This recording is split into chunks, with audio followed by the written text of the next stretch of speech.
একজন মুমিন, মুত্তাকি, ইমানদার, পরহেজগার ব্যক্তি প্রতিনিয়ত এই তিনটি বিষয়ের উপরে দোয়া করা একান্ত জরুরি। প্রথম বিষয়টি হবে দুনিয়া এবং আখিরাতের কল্যাণ বিষয়ক দোয়া।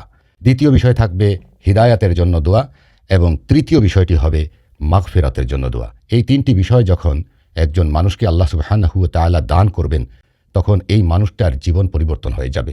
আল্লাহ রাব্বুল আলামিন যখন একজন মানুষের গুনাহ মাফ করে দেন, একজন মানুষকে নিষ্পাপ বানিয়ে দেন, তখন এই ব্যক্তির আর কোনো কিছুর অভাব থাকে না, তার কোনো কিছুর আর প্রয়োজন থাকে না, সে যা চায় তাই হয়। আসুন আমরা প্রতিনিয়ত কোন তিনটি দোয়া করব, অন্যান্য দোয়ার পাশাপাশি এই তিনটি দোয়া যেন আমাদের প্রতিনিয়ত আমাদের দোয়ার ভাণ্ডারে থাকে, এই বিষয়টাই আমি বলতে চাচ্ছি।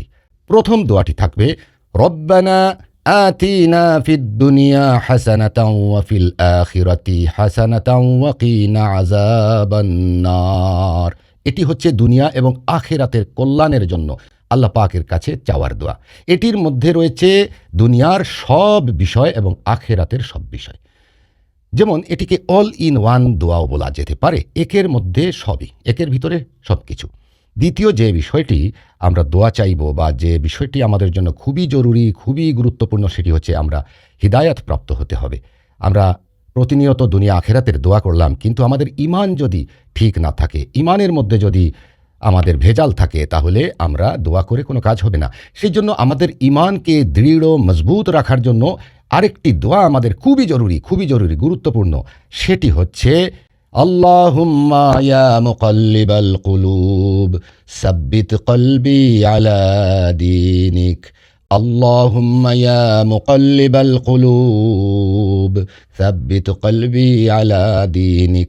অর্থ হচ্ছে, হে আল্লাহ, হে হৃদয়সমূহের পরিবর্তনকারী, আমার হৃদয়কে পরিবর্তন করে দিন এবং আপনার দ্বীনের উপরে আমাকে অটল রাখুন। আলহামদুলিল্লাহ।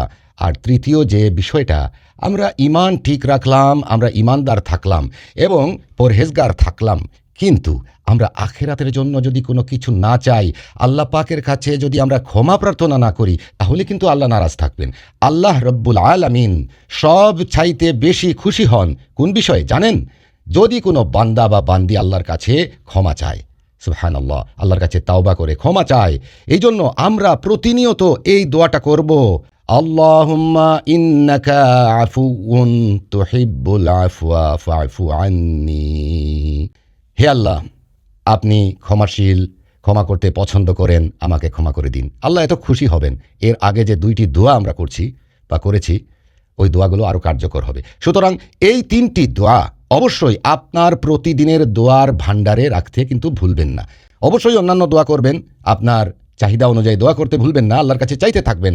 আল্লাহ রাসূল সাল্লাল্লাহু আলাইহি ওয়াসাল্লাম বলেছেন, তোমার স্যান্ডেলের ফিতার প্রয়োজন হলেও তুমি আল্লাহর কাছে চাও। তাই বলে আল্লাহ তো আকাশ থেকে এসে, আরশ থেকে এসে আমাদেরকে স্যান্ডেলের ফিতা কিনে দিবেন না। আল্লাহ ব্যবস্থা করবেন, আল্লাহ কোনো মাধ্যম বের করবেন, বা আমাদের ঘরের কাউকে সেই ক্ষমতা দিবেন যেন স্যান্ডেলের ফিতাটা কিনে এনে দিতে পারে, আমাকে সেই ক্ষমতা দিবেন যেন কেনার মতো আমার সামর্থ্য থাকে। এইগুলা করার জন্য আমরা সব কিছু আল্লাহর কাছে চাইব। আমাদের অসুস্থতার জন্য, আমাদের রোগ ব্যাধি দূর করার জন্য, আমরা সুখে শান্তিতে থাকার জন্য, এক কথায় আমাদের জীবনের সর্ববিষয়ে আমরা যখন আল্লাহ পাকের উপরে নির্ভরশীল হব, তখন দেখবেন আমাদের আর কোনো সমস্যা নাই, জীবন অটোমেটিক বদলে যাবে। আপনি আর কিছু দিয়ে জীবন বদলানোর প্রয়োজন নাই।